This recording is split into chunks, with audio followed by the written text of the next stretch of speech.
Mukhang eksena sa Kurdistan, pero dito ito sa Israel. Libo-libo ang nagtipon sa Mevasseret Zion malapit sa Jerusalem para ipagdiwang ang kulturang Kurdish.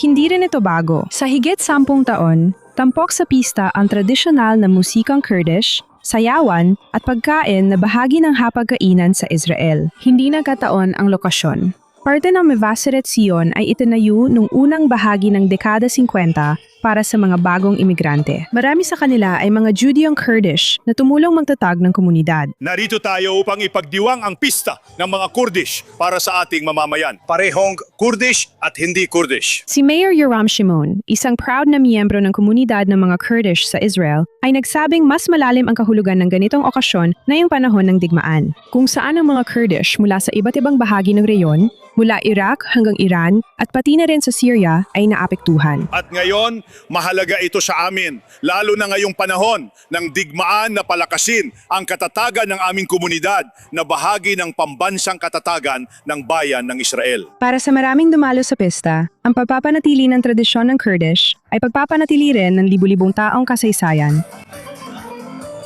Ibig sabihin, dala namin ang tradisyon ng Kurdistan dito sa Israel. Ang mga Hudyo ng Kurdistan ay nanirahan sa Kurdistan mula noong pagkasira ng unang templo hanggang sa pagkakatatag ng Estado ng Israel. Kaya sa loob ng mahigit 2,700 taon, naging tahanan din ng mga Hudyo ang Kurdistan.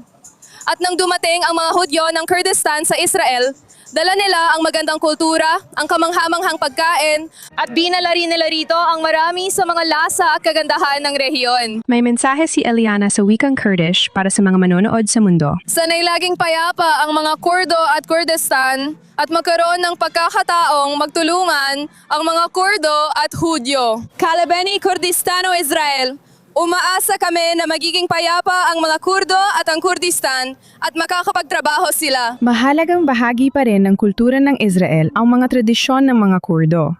Susi rin ang pistang ito sa pagpapanatili ng isa sa pinakamatandang komunidad ng mga Hudyo sa bansa. Na ang mga Kurdo at mga Hudyo ay makakapagtrabaho.